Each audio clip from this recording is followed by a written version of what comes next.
Since 1973, Tattoo Charlie's has been an established body modification studio in Kentucky, featuring world-renowned artists and piercers, currently with locations on Preston Highway and in Lexington, a staple point in the tattoo community. Learn more at tattoocharlies.com. Set up your appointment today at 7904 Preston Highway. Our tattoos are done while you wait.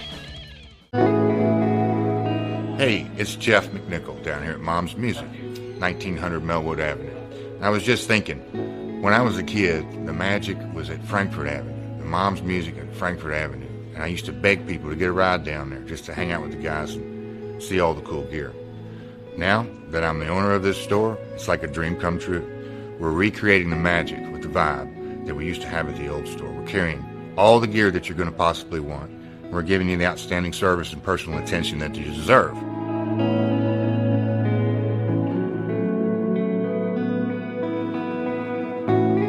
Yeah, so we've got the great guitar shop here. We're carrying USA Fender, USA Gibson, Paul Reed Smith, Gretsch, Jackson, Charvel, anything you could possibly want.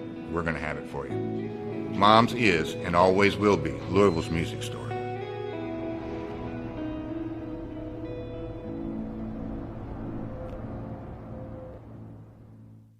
Hey, it's Mark Maxwell at Maxwell's House of Music. Listen, all this stuff is now available to purchase on our website. Check it out at maxwellshouseofmusic.com. We carry all the top brands, like Fender. We got Gibson. We also have basses. We've got ukuleles. We got drums. We've got sound gear. We've got keyboards.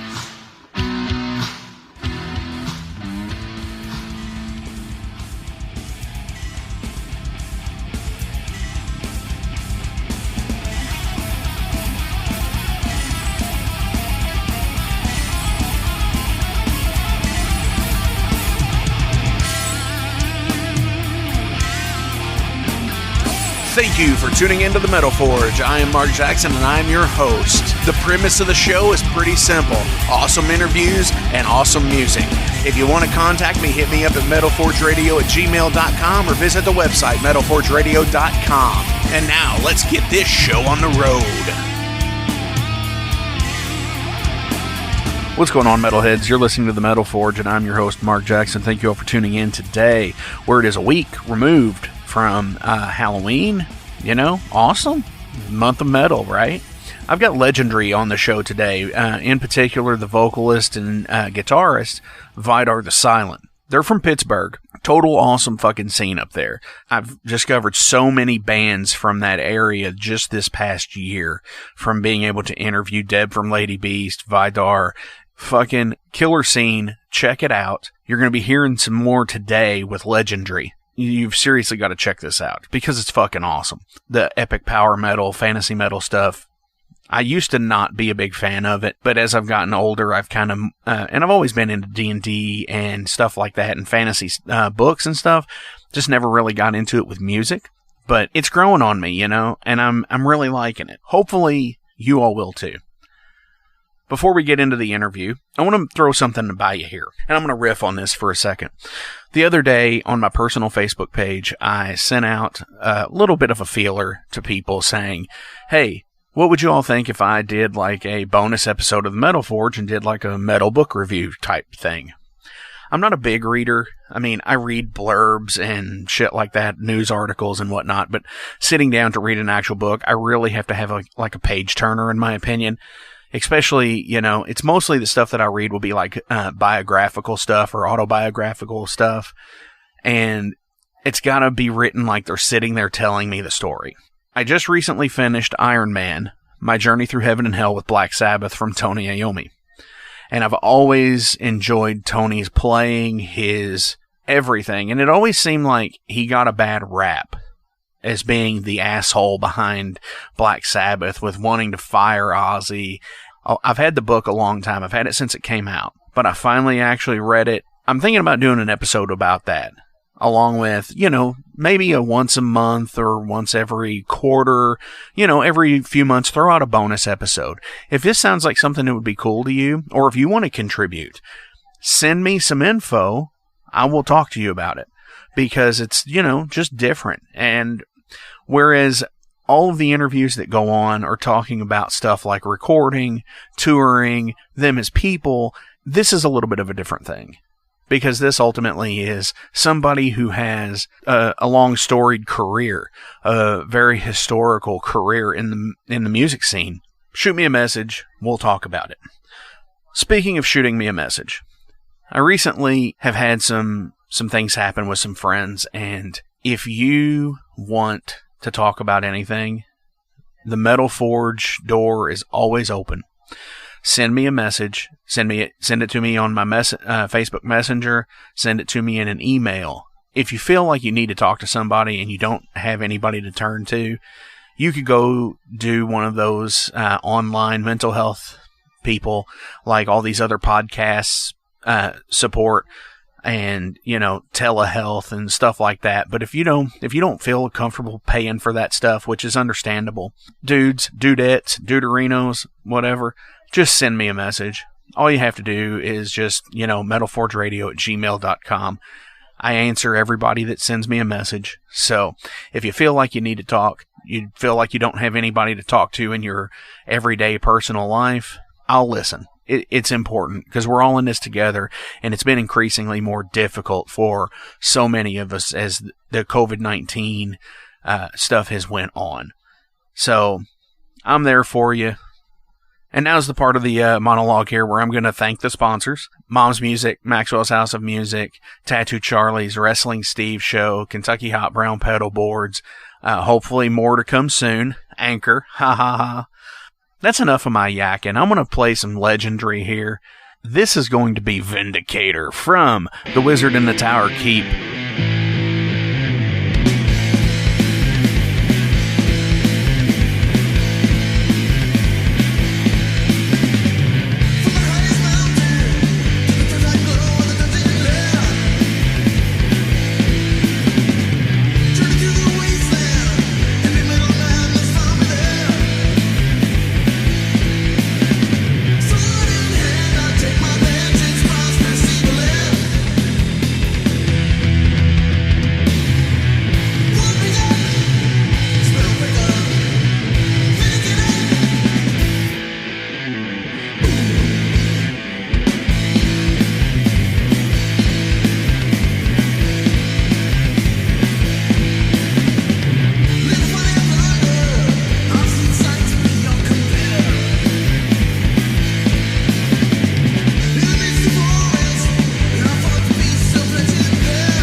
right, metalheads, this is a treat, because I'm being joined on the line right now with Vidarr from Legendry in Pennsylvania.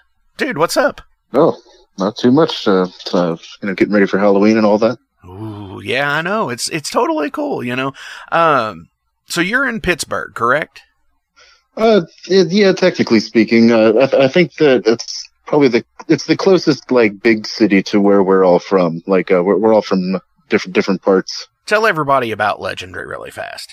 Oh, well, so Legendry, it's an epic heavy metal band. Our main focus, at least with the recent stuff, has been all original fantasy stories based on a series of novelettes I'm working on, and eventually I'll compile them into a novella or a full-length novel. But it's a fantasy-based band, very much started in with Manila Road as the centerpiece of our inspiration, or at least my inspiration.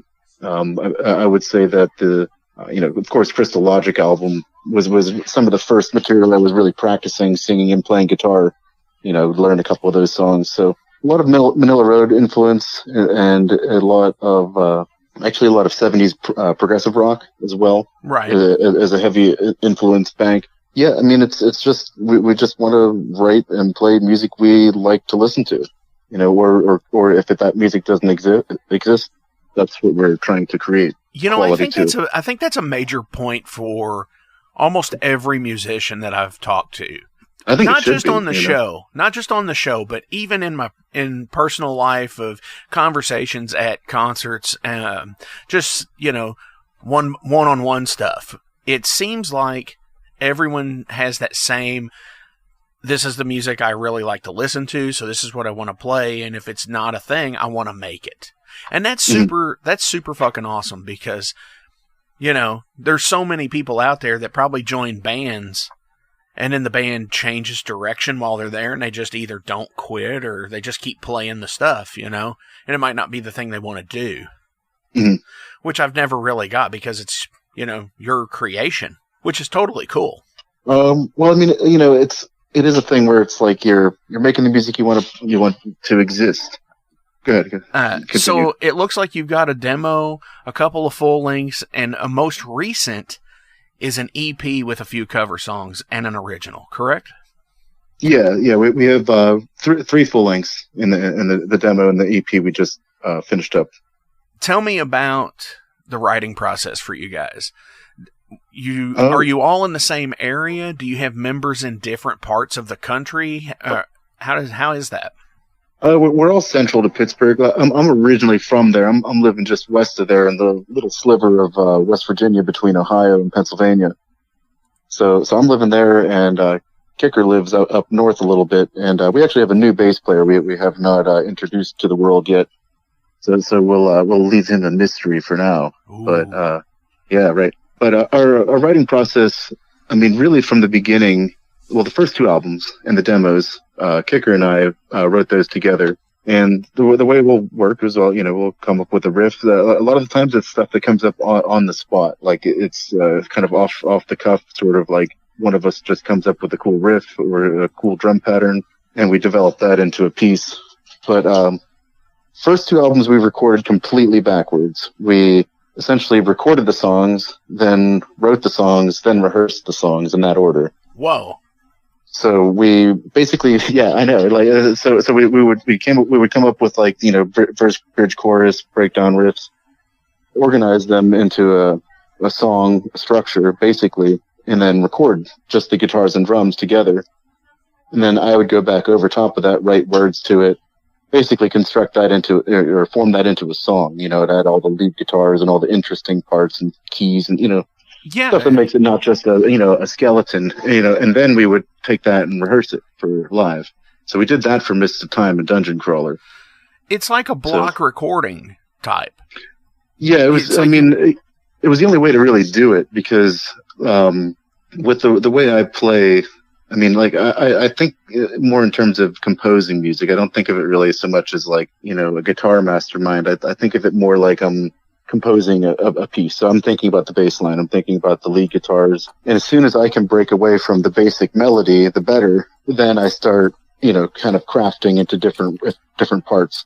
Right. So without a bass to rehearse with, we're left with just riffs, and then I go afterwards and then do all of that additional stuff. Doing the rhythm tracking is probably, I would probably guess that most guitarists would consider that the most boring part you could possibly do. So Mists of Time and Dungeon Crawler were done that way, and then Wizard and Tower Keep was completely a traditional method of writing, which is what we've kind of maintained in a certain way, at least. So with that, we would, meet together and try to get like a song like per week or whatever, just kind of jam it out at first, work on some different melodic possibilities in the lead guitar, with the bass going with Evil St. Clair on the bass. We actually demoed the entire Wizard and Tower Keep album, which we're planning to release eventually, which is going to be pretty cool. Definitely. Because it's the full album live in a rehearsal room, which the recordings, it's better than the demo stuff that we just re-released on CD, but it's definitely a bit rough. We did it as a pre-production for a label that we were kind of shopping the album out to, and they actually turned us down, which worked out. We ended up with High Roller Records, which we're very happy with for that album. That's a thing that a lot of people don't really understand with the I don't know. I don't almost view a record deal these days as the same as what it was 20, 30, and 40 plus years ago at this point. Because it's such a niche market now with who all is out there publishing records for people. Yeah. Especially in a traditional heavy metal sense, a thrash metal sense. You don't have all these companies still. Like, you still got some major players like Metal Blade and Nuclear Blast and stuff like that. But, like, you have so many other, like Shadow Kingdom, High Roller, just to name a couple. Cruise Del Sur, No Remorse. There's a lot of cool ones. Right, that focus really on re-releases and almost underground new bands that have become the new runners in that field, that it's a little bit different now. It's a lot of bit different now. Yeah, well, a lot of times it's like a distribution sort of deal. The band will come up with all the stuff, and the label will release it and promote it. Right, which is super cool because, there's so many out of all these intricacies that used to be in major label stuff. They've kind of done, these independent people have kind of done away with a lot of that, and it's more about the art rather than the dollar. Yeah, and like, it is a matter, too, of, like, home recording becoming so advanced. 20 years ago, this stuff was really bad drum programming, and it was just really bad. Everything about it was horrible to deal with. It had none of the kind of fun vintage feel of like cassette 4-track demos, and not now. On the flip side though, now it's so easy to get like a great drum sound, when it's programmed, or great amp sims that they're still fake, they're still right. They sound fine, but personally, I'll never use one. Understandable. There's a certain sweetness and warmth that comes from miking a cabinet and using real drums. I get it. It's unpredictable. It's different. You're moving actual air. Oh, absolutely. Case in point was, prior to getting on here and actually talking, was we were talking about Motorhead. And case in point there is We Are the Road Crew. Fast Eddie Clark fell over recording his solo, and he's just laying there feeding back.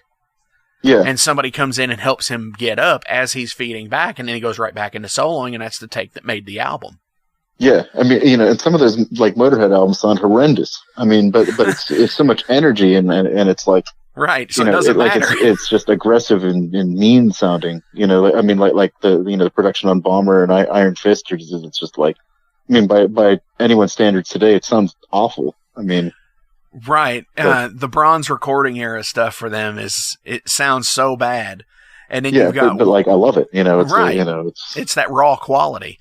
And then you had Ace of Spades, just the song that sounds phenomenal. and the rest of the album sounds just like the other Bronze recording stuff. Yeah, that was definitely a figment of like that sort of era where they would have the single produced by somebody else and make it sound really good, and then the rest of it sounds kind of like, okay, they really didn't try on this one. Right. It's good stuff. So, you've got the albums. Do you have, and you've told me already and everybody else out there that it's the novelization of things, right?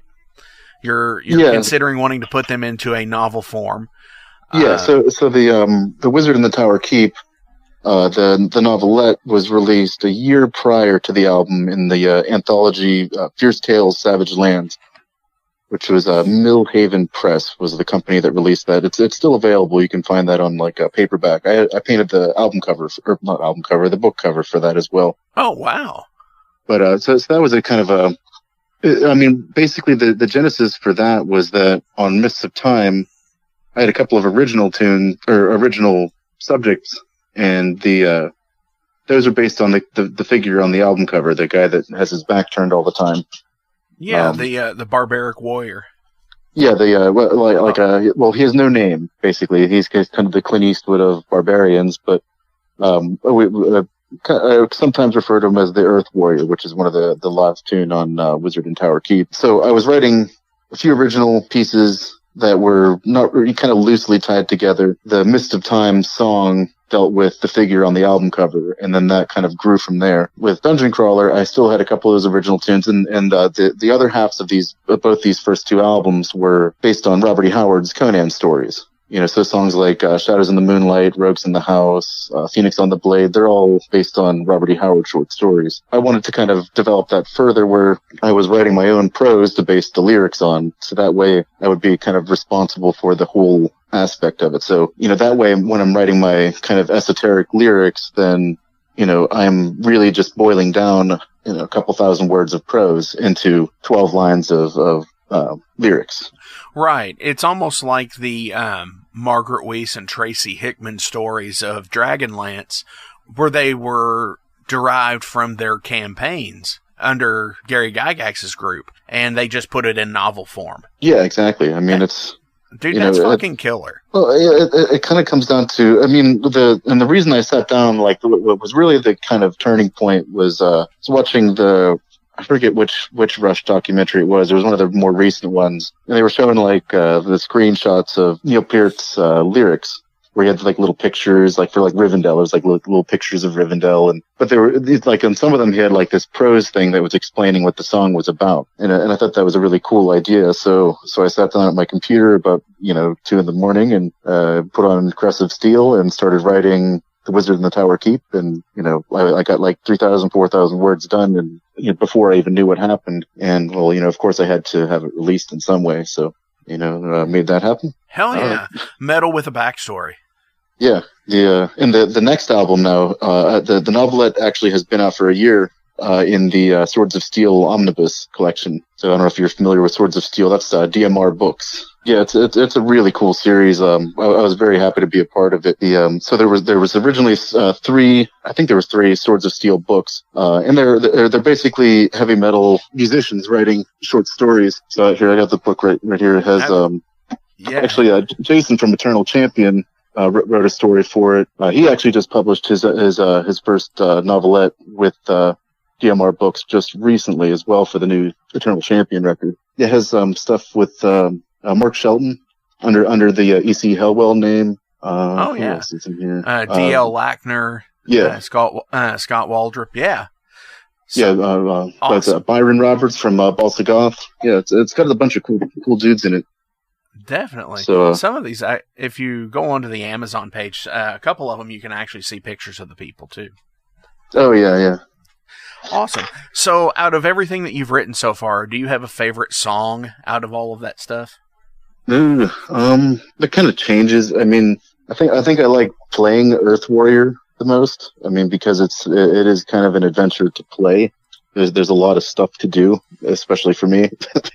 Switching from different tones in the guitar, and I'm actually using a couple of different synthesizer pedals as well right now. So I've kind of since this quarantine thing, I've expanded my rig. So once we go back live, we'll have a bunch of cool stuff to show off. Right on. One other thing I wanted to ask about this, looking at the album artwork, from Mists of Time to Dungeon Crawler, The Wizard and the Tower Keep, and then going to Heavy Metal Adventure.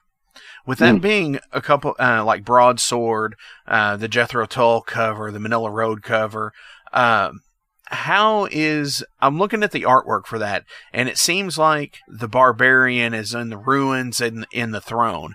Is this just like a little snippet, like a preview of what's to come? How is that?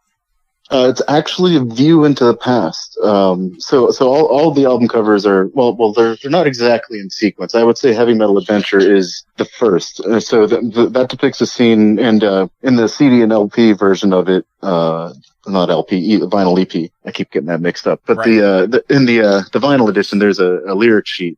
And there's an excerpt from the novelette, kind of describing the scene. So the reason the warrior is in shadow there is because he's not wearing his helmet. If you look at the kind of, he's in a tomb basically, right? And so the enthroned skeletal king figure, he's wearing the helmet and holding the sword that the Earth Warrior is going to then kind of take from the tomb, with a sense of respect, of course, but he needs some kind of protection in this realm, because to back up a bit further, it's kind of a bit of a nod to the heavy metal film with the Den. Oh, absolutely. Where he's like transported from Earth to the other world, where he becomes kind of a hero in his own way. The Earth Warrior is transported from Earth. That's why he's known as the Earth Warrior. Nice. But at this point, he's kind of tamed the beasts of the wild in a way, and become strong enough to defend himself, with his hands. But he sees the sword and the helmet of the dead king, and sees that as the kind of next transition to attaining power over, maybe more powerful adversaries than just the beasts of the earth. Covering some songs on that one made some sense, because it's a bit of a reverting back, especially too in the way that we wrote Heavy Metal Adventure, because we went right back to the way we did things on Mists of Time, where we recorded it before we wrote it. That's actually, to me, it sounds like it would really work well, honestly. Yeah, it does. I mean, it's quick. It is live. I mean, we did have a bit of a different rig for that one, where I had my guitar playing through headphones that we both had on, and that way, when we were tracking the drums, there was no bleed of like a guitar amp in the room or anything like that. So we got a nice isolated drum track. Definitely. But it was a very wacky setup. I rigged up several different mixers and interfaces and piles of microphones, and just kind of had a bit of fun with the setup on that one. Right. If anybody saw it, they would the actual rig, they would not be able to believe that it worked. For sure. Okay, so hold that thought. I'm going to take a real quick break, and we'll be right back. Hey everybody, thank you for tuning into the Metal Forge this week. I really appreciate every last one of you that listens. But before I go any further, I do want to tell you that we do have a Patreon page here. And there's 3 tiers. There's the down and dirty dollar tier. It's just $1. Hey, you're not going to miss $1. Nobody does. Then there's the $5 showstoppers tier, which you get a patch, stickers, whatever we have that's in that price range. And then there's the $20 a month master, where you can get a t-shirt, any size, any color of the Metal Forge logo. Fuck yeah, that's awesome stuff. Oh, and by the way, if you donate on there, guess what? You get the show 2 days in advance from everybody else. Thank you all so much. It's patreon.com/metalforgeradio. Check it out and donate today. I love you guys. Thank you. Why a musician? I mean, you're a writer, you play music, you do artwork. So and you've incorporated all of that into everything. Yeah. Saves a lot of money that way whenever I'm painting the album covers too. For sure. And recording it. For sure, because it's licensing art is not a cheap thing if you want really good stuff. So why music? Well, I mean, that's really where it all comes back to. From being a little kid with a little cassette player and going around listening to rock and roll cassettes. I've had a guitar, I think, since I was maybe 3 or 4 years old. I didn't really get serious about it until, maybe I was just out of elementary school. I was taking lessons and things, and, it's just always been there. It's just something, it's like a language that I like to speak in. I kind of look at the way Frank Zappa, one of my biggest sort of guitar influences, puts it. It's like, I just want to play long guitar solos. That's really the whole thing. Like, it's just a big excuse to play guitar solos for 4 to 5 minutes at a time. Like, I'll play guitar for maybe 10 to 15 minutes and come up with a riff, but I'll think about it for 2 to 3 days, like, constantly. And I'll kind of roll it around in my head until it turns into something, and then when I pick up the guitar again, it'll be there. So it's kind of it's like something I'll think about things like if I'm painting and I run into a trouble area where I don't know what color to use or what have you, because the way I do these paintings too is I'm kind of like a classical oil painter by what I've studied. So like painting from life is the best, but I intentionally paint these without looking at anything. So it's all memory that I'm painting. So the kind of cartoony aspect sometimes is, I wouldn't say intentional, but it's kind of a factor in it. So performing, because that's the other half of all of this, obviously, because you've got the recording, you've got the writing of everything and the product, but deep down, I think most of us have that need to put it out in front of people live. I'm not too familiar with your touring life or any of your live show settings, but do you have a favorite venue or city you like to play in? Well, we really don't do a lot of live stuff. I mean, like, well, when the band is rolling and we're not all kind of quarantined and wondering what's going to happen next, we really only do maybe 4 to 5 shows a year, or maybe a little bit more than that. But none of us are really at a stage in our lives where we want to do any like extensive touring. Right on. And I kind of feel like it's not necessarily necessary to what we want to achieve. I'd rather play a couple of cool shows a year, festival kind of things where there's, a lot of people and a lot of energy and that kind of stuff. Right. But stuff that's extremely meaningful to you and gets your point across in I want it to be more of an event when it happens.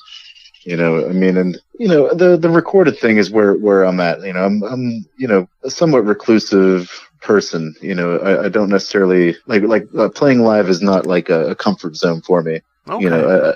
I'd like for it to be, but it just isn't. We'll see if it ever becomes one, but Right. Well, I think that there's some people that do, there's some people that just do that just would prefer to record. Mm-hmm. Take the Beatles, for example. A lot of people don't realize that after 1966, they never played live again until the rooftop show. Mm. If it were 10 years ago, I'd probably get into a touring, regimen, and want to be more into doing that. But I think that for myself, and the rest of the band, we're not really into, living out of a van for weeks or months. It's right. Not the most appealing thing. There's definitely like the experience of it, but like the financial downfall of the whole thing. Because the touring bands that we've played with, it seems like it's just like a slog, like it doesn't seem lucrative. Yeah. Not that that's a big important thing, but I do like to consider it a band where we try to work within our means, like I'm not going to spend thousands on recording an album so that we can not, lose money on it. Like that doesn't make sense. I get it. I'd rather fight against, what means we have and make it better than what it could possibly have been than spend all the money and feel like we're getting something better from it, because I don't really feel like that's the case either when that happens. Oh, very much agree with that, because recently I reached out to an artist the artist's estate, because the artist is no longer living, reached out to his estate to license a painting. Mm-hmm. And I was told it would be X amount of dollars. And I was just like, well, I could pay it. I could come up with the money to do it. But am I going to make that much back off of it, or am I going to break even? Yeah. In the grand scheme of things. And it's it's unfortunate because, you want to support people and that type of thing too. Just having that cool ass artwork that everyone knows on the cover because I can doesn't necessarily mean that I should. Yeah. So right, and that's really the thing. I think what we're both circling around is, yeah, there's the possibility that we could. Do we really think that we should? Because there's so many different aspects of it's not just this or that. It's every direction. Yeah, for sure. And and it's with my bizarre recording rigs and stuff like that, I think it's more fun. I feel like more of a mad scientist when I have like hundreds of chords going every which way and recording with methods that nobody's really done. It's not the correct way. I mean, things like on Dungeon Crawler. At the time I was I was driving back and forth because I had moved and the rest of the band was still in the town where they were at, and I had this like really crappy car that only had a cassette deck in it, and so I had like a pile of all the Led Zeppelin and all the Black Sabbath tapes, and so I would just listen to those on the way back and forth, like an hour and a half drive each way. So I was just listening to those for months while we were recording Dungeon Crawler, and I was reading about Black Sabbath, and again, a band with terrible production on the Aussie albums. I mean, it sounds horrendous. I mean, it sounds just bad. Oh my God! But I am currently reading Iron Man. And yes, it's, I don't know if you've ever read that or not. No, I might have to. It's not just the Ozzy albums. He has, Tony has fought his entire life with horrible stories in production. Oh yeah. So yeah, it's all nuts. but yeah, so long story short though, I read that they taped a pack of cigarettes to their snare drum. So of course we did that for the whole Dungeon Crawler album. So through the whole album, there's a package of cigarettes duct taped onto the snare drum because I read that they did it. I mean, it kind of worked. Wow. That's kind of like the Johnny Cash thing where Sun Records couldn't record an actual drum set, and he put the dollar bill in the acoustic guitar strings and just yeah, because it made it sound like a snare drum. Yeah, that's like an old busking sort of trick, or maybe even like a Spanish guitar thing. Like, so I remember taking classical guitar lessons, and there was a method where you flip the E and A string over top of one another to create this kind of snare effect. And so you'd hold that and play other stuff, and you would give it the on the. Wow, I've never heard of that. That's awesome. Yeah, I mean, it kind of works. I mean, I can see people doing that, but yeah, there's all kinds of odd things. Or things like on Dungeon Crawler, there's a screen at the end of Shadows in the Moonlight, which was recorded around midnight in the middle of the woods on a boombox, like with microphones on it. It had microphone. It was like a '70s boombox with stereo mics on it. So nice. That was my handheld recording device because I didn't have a little digital thing. Move over, Zoom. We're going back to the '70s. Well, I do have one of those now. Those are kind of nice. They are phenomenal. When I get to do in-person stuff, that's what I use, and they're so good. So yeah, a little post EQing drop. They're kind of mid-range heavy. If you drop out the mid-range, they sound pretty nice. Very much. So if anybody from the Zoom camp is listening, you can get to me at. No, I'm kidding. The recording stuff is a whole other rabbit hole. With technique and so on and so forth, and just doing things that add extra body to what you're playing. Like where you're saying that it was the scream was recorded on a 70s boombox at midnight in the middle of the woods because that was what you had. But like even in other things like Metal Gods from Judas Priest, the metal sound that goes on the downbeat was a tray of silverware on a marble floor. Oh, okay. Which is totally cool. And I've always wanted to delve more into that abstract / obscure, I guess, like Foley. In film, it would be called Foley. Right. Where you create something from just bullshit. Well, I did that on the fire sound effects at the beginning and end of the Wizard and Tower Keep album. Really? I kind of don't want to say exactly what I did because it'll ruin the effect and you won't be able to unhear it. But yeah, please don't ruin that. If you look up how to create fire sound effects Foley style, then you'll probably find out how I did it. Nice. So yeah, the winds though are a wah pedal actually through a distortion pedal. Like all the wind sound effects that I do are I could actually see that or hear that rather, depending on how you play them in phase. Yeah, we'll make that. Yeah, I could see that. The The swords are all real swords, though. Like, so the swords are no trick. They're real swords. so whenever because I always put that I play swords on the albums, and that's not a lie or nice or kind of a goofy thing. Like I do have swords that I use for recording. Dude, that is awesome for sure, because it's like, yeah, and that was the real stuff, you know. Well, so the Wizard and Tower was it was different too. Like the first Mist of Time and Dungeon Crawler were done entirely in house, essentially. Like they were recorded in living rooms and attics and basements and stuff. And so Wizard and Tower, we went to a studio to work with Arthur Rizek, and he has a really cool resume of things, other than Eternal Champion and Summerlands, of course. So we were real psyched to work with him. We went out to the studio of his choice in Philly. The first session was the band, but whenever I came back to do the vocals and acoustic guitars and things, the only thing I brought with me was a sword. So every line sung on that album, I am holding a sword. I brought it with me into the vocal booth, and it was kind of like my focus for the day. That's not unheard of, though. Not necessarily with a sword. I play bass and do vocals. Mm-hmm. And there's some things where I just have to have my bass on when I perform the vocal in the studio, because it gives me, I don't know if it gives me if it's like a security blanket, or if it makes me feel more in the mood of performing it live. Yeah, it's both of those things, but it's also like a muscular thing, like the way that you posture. Like, if you ever look at like old blues singers, like especially Muddy Waters, like when he sings "Mean Manish Boy," if you watch on the Last Waltz, the band, their concert video. But so when he sings "Mean Manish Boy," he does it like whenever he does his vibrato, he holds his hand out in front of him and waves up and down. And that's how he creates his vibrato, is by moving his hand, and then, and his whole body follows that. So, posturing with the sword, or kind of, miming the bass or whatever, is going to give you that same sort of, movement in your vocals. Definitely. Is it academic? No, it's not academic in any way, but that's how, the old school dudes would do it. So. But it's superstitious, and musicians are superstitious people. Oh, yeah, exactly. For the most part. All right, this is the last break we're going to take, and then we're coming back with some general questions. Hey guys, Wrestling Steve of the Wrestling Steve Show here.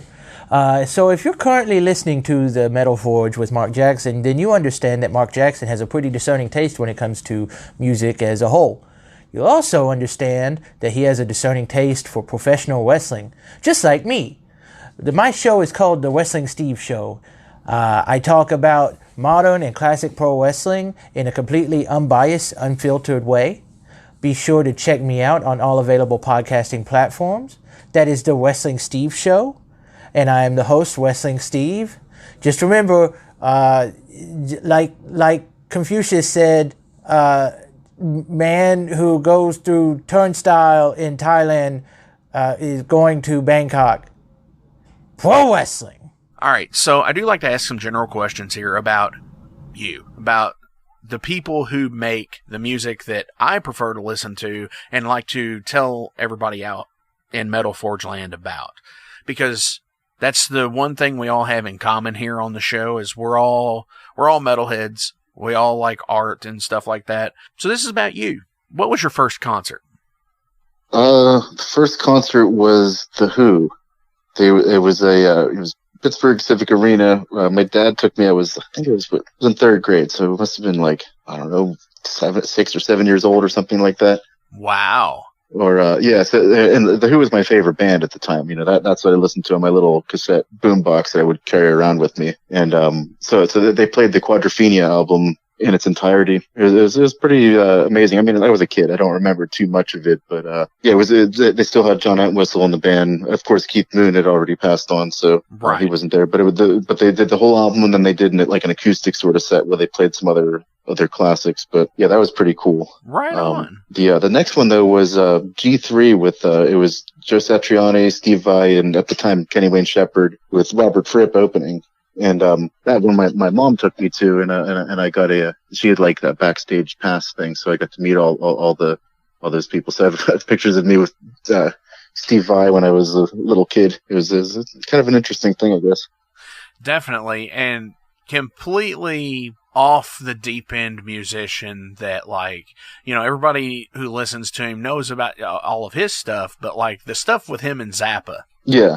It's yeah. so fucking cool. Well, like, in the Robert Fripp thing, like, you know, at the time, like, I don't think my mom was a big fan of his, and I remember hearing weird kind of, you know, like, now hearing it today, you know, the Frippertronics effects that he does, like, I kind of vaguely remember standing in line to get in hearing, like, Frippertronic style, kind of, like, weird kind of tape looping effects. But, I mean, King Crimson eventually became, you know, a huge inspiration and, you know, still haunts me to this day. The first 7 albums, I would say, are, you know, some of the most haunting material. I mean, I don't think I'll ever escape it. So what's your most embarrassing moment? Ooh, embarrassing. What? Oh, hey, well, here's a good one, band related. The first show that we played was essentially a warm-up gig in Pittsburgh, because we had been offered a spot at the Legions of Metal Festival in Chicago. It was the first year they were doing that after the Ragnarok Festival was no more. And we had a really good slot. They gave us, like, you know, 50 minutes or something like that, and it was like second to the headliner on the second stage, which, I mean, for us at the time, it was just like, wow, you know, I mean, we have this one obscure album out on a Portuguese record label, and you know, we're doing this thing. So things are going okay, you know, like we're you know, halfway through the first song we played for Metal We Ride as the first one, and you know, and it was very late in the festival, you know, like there were, you know, everyone had been drinking all day. Of course we had, and we were just ready to be on for the show. And, you know, my solo comes up for Metal We Ride, you know, and I'm playing the wah pedal part, and I go to click off my wah pedal, and I didn't realize it right away, but I unplugged my pedal because I didn't have a real pedal board yet. I just had like a kind of a string of them up in front of me, and I unplugged my pedal, and the guitar's just cut. And there's no guitars at all. And here's the verse, and I'm supposed to be singing, and I'm like, I run back to the amp, you know, it was like a backline, like Marshall Head on something that would, I don't know, it was way too loud to begin with, and I'm like over there turning it off and on, not knowing what's going on. The sound guy's looking at me and shrugging, and, you know, eventually, like, I saw that my wah pedal was just slightly unplugged, so I clicked it back in, and, you know, we finished out the set. But right at the beginning of the set, you know, we'd been waiting, you know, from Friday when we got there until Saturday evening almost to go on, you know, and I just blew it, you know. Nobody really knew, though. Everyone was, like, you know, right in their happy place at that point, so they were kind of nobody cared. Various states of inebriation. Yeah, I mean, you know, the set went off okay, you know, after that. That was the biggest thing, but I was so bummed out. I was not pleased about it, so now my pedal boards are ready to go. You know, I've had that same thing happen with the Crybaby pedal. Yeah, and it never happens when you're at home. It only happens when you're on stage. And I'm going to say this, and I hope somebody from there is listening, but Dunlop needs to fix that shit. Yeah, because that shit sucks.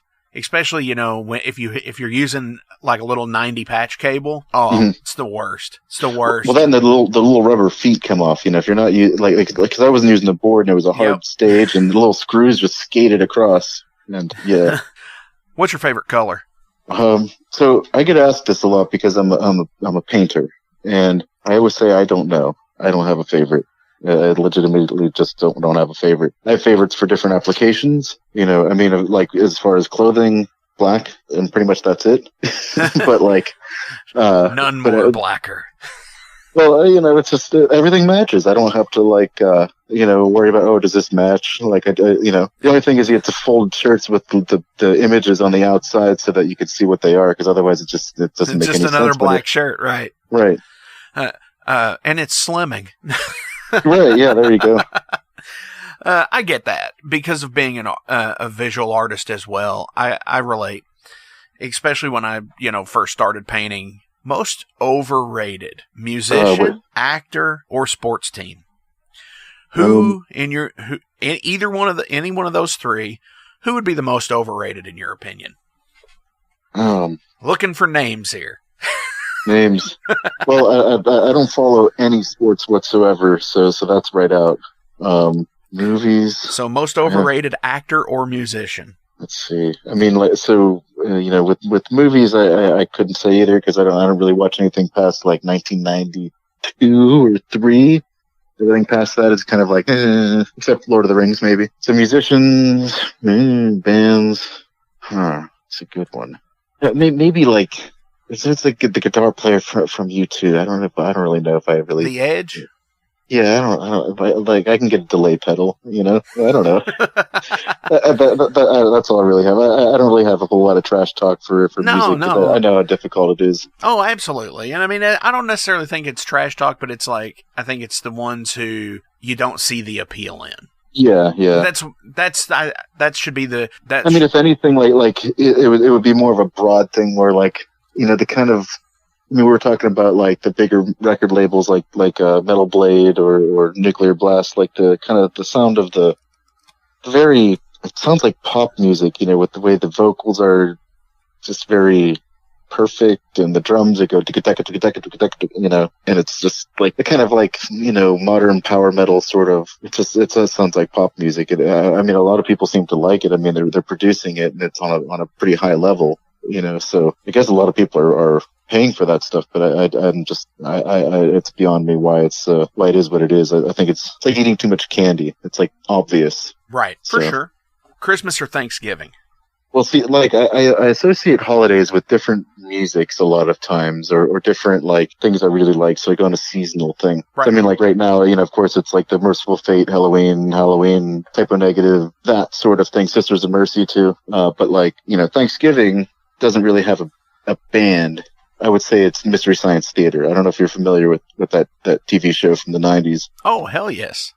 So that the Turkey Day Marathon was always their thing. So that's definitely pretty special. But I would say Christmas for sure, because Christmas is Jethro Tull. I mean, they have the only Christmas album other than maybe the Christopher Lee Christmas album is pretty cool. But the Jethro Tull is associated with Christmas as far as I'm concerned. So. And one of my all-time favorites, I have the whole CD catalog, all my precious CDs. But I decorate the Christmas tree every year listening to the Christmas album, which is, actually a really cool album. What instrument would you want to learn how to play? Flute. To keep on the Jethro Tull thing, I have a flute, like an orchestral one. It's pretty decent. It's a better quality student level one. I can't produce a sound on it to save my life. So, if anybody out there is afraid of Legendry with a flute solo in the future, I'm gonna have to find somebody who can play it, because I'm probably not going to. But I've looked into things like lyre harps and stuff like that to add more of the bardic element. Like I picked up the mandolin for the last album as well. I'm always into things. One of the other things, and I considered it kind of a new instrument, is over the last 6 months or so, I picked up one of the Epiphone double neck SGs. Oh yeah. So I've been. A lot of the new material focuses on having that 12 string in the mix. So I've considered it like a new instrument. Being able to switch between those two necks. Plus, a lot of the songs from The Wizard and the Tower Keep incorporate 12-string acoustic guitar. So naturally, I can switch to the 12-string neck and give those parts a little bit more of what they had on the album. Especially songs like The Bard's Tale, which is all 12-string. And the mandolin, but logistically with this, it would be really difficult to probably perform live on a lot of things, unless you had. I mean, because the thing is with the way we're writing, at least the full lengths now. I mean, the heavy metal adventure was just kind of a fun thing we wanted to do for the last couple of years, and found the time to do it. But the way we're writing now, we write as a 3-piece. And if the song sounds cool with just us playing it, that's what we're writing. Okay. Whenever it comes time to do all the kind of bells and whistles and literally, and the keyboards and the mellotrons and the Hammond organ and things like those are all kind of additional. So the stripped down versions of the songs are definitely still going to be cool. I mean, like we're not going to write a big long part where we're just kind of droning away and imagining a Hammond organ solo. Okay, well that makes a lot more sense, and again, that's along the same line of what you had said before about playing or touring and doing things above your means. Well, then, it is also a thing too where finding a keyboardist, would be very difficult as well. My wife plays the piano, and she's played on actually all three of the full length albums up to this point. She'll probably play on the next one as well. As far as like working these things into the live, over the last year, I got one of Electro Harmonics makes this Mellotron pedal, so it kind of tracks what you're playing on the guitar. It's not like a MIDI synth, but what it does is it creates the Mellotron effect. And what I have that running to is a direct box, which goes to the house PA system, like a keyboard would. Right? So I can click a foot pedal and it'll follow me with orchestra.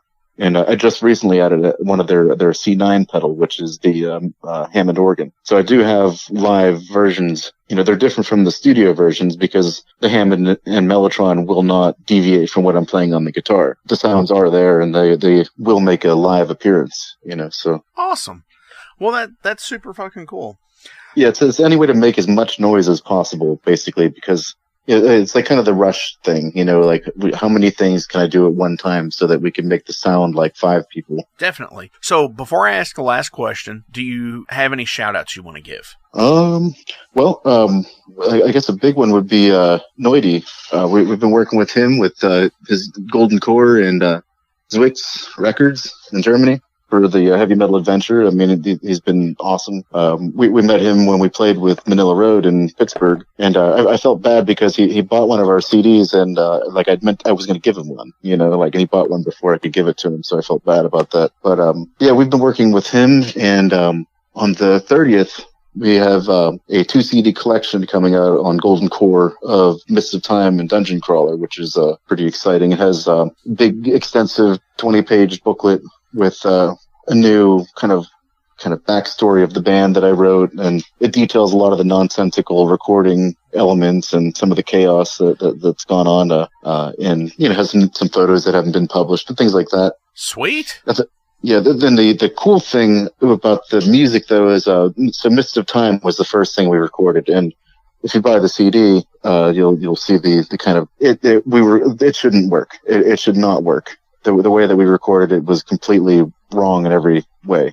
And so I took it upon myself to remix the whole album from the ground up, like just from the raw tracks, restarting everything. And there's some limitations, but my kind of knowledge of how to work effects and compress things and not compress things and EQ things and so on has kind of gotten better since then. So the remix was pretty decent. And then we had Arthur Rizek again, who's been our kind of go-to producer to work with on pretty much everything.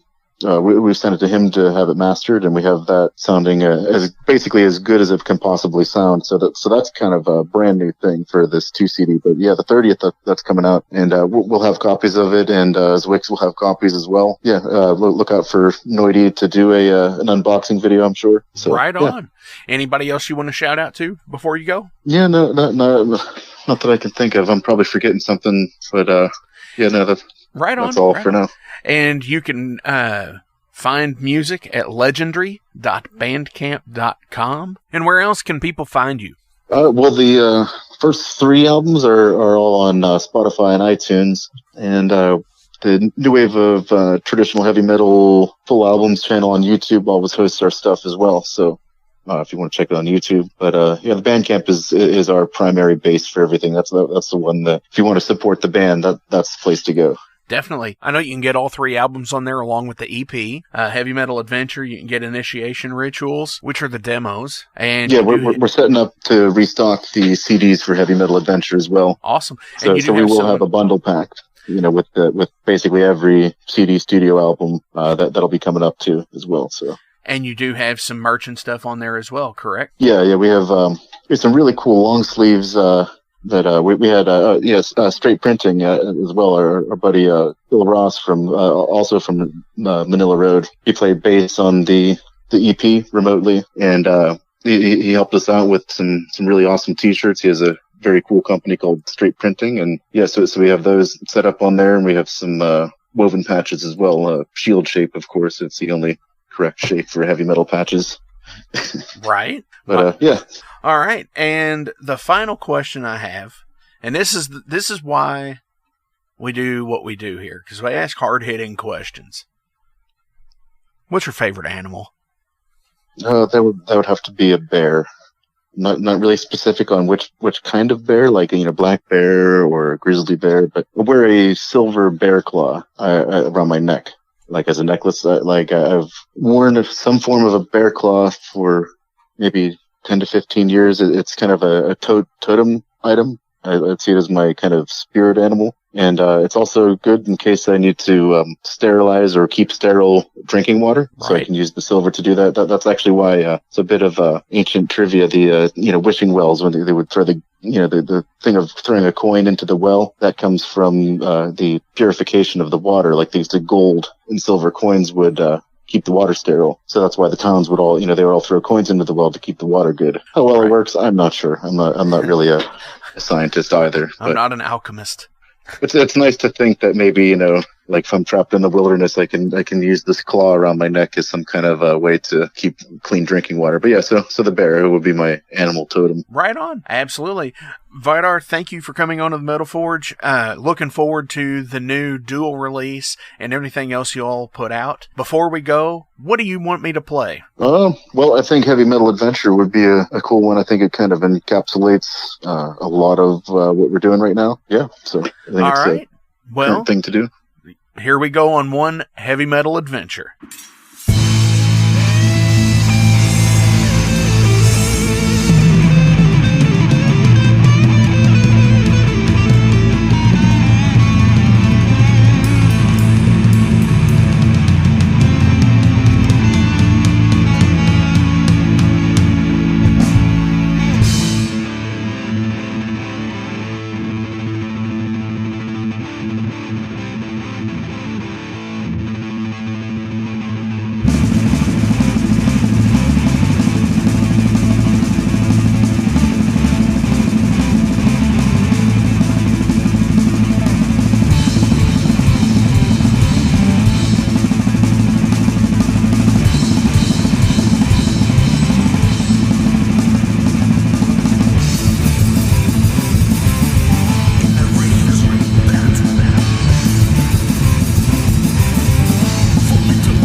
How to Vote is a tool created by Democracy Works. It breaks down the options your state offers for casting a ballot, empowering you to decide when and where to vote. Because voting isn't always about going to the polls on Election Day anymore. Options like early voting, mail-in voting, and ballot drop boxes are more available to voters these days and growing in popularity. Democracy works best when we all vote, but misinformation and confusion about election procedures have resulted in low voter turnout. How to Vote is a tool created by Democracy Works, and it takes the guesswork out of the voting process. Some of the things you can do with How to Vote is sign up for your election reminders, see what's on your ballot, get step-by-step assistance in requesting your mail-in ballot, check for voter registration status, find your polling site, and make sure you have the appropriate identification. Decide when and where you'll vote this year at howto.vote. Musicians, rejoice! Confused with all the modern and technical pedalboard selections? Look no further. Kentucky Hot Brown Pedalboards offer their homemade wooden and custom pedalboards for guitarist and bassist alike. Established in 2013, KYHBPB has helped support not only the local Louisville scene, but a large array of big and small players from across the entire country. More info can be found at KentuckyPedalboards.com. Are you registered to vote? Headcount is a nonpartisan organization that works with the music and entertainment industry to get our fans to vote. That also allows you to update or check your voter registration status. Go to headcount.org where you'll find all the information you need to be ready for Election Day. At Headcount, you also can check your registration status. Millions of people purge their voter rolls every year. Everyone should check their status every year. The deadline to register to vote in some states is as early as October the 4th, so you want to check it before then. You can also request an absentee ballot, get early info on voting, and find your polling location, or see what's on your ballot. Register to vote today at headcount.org.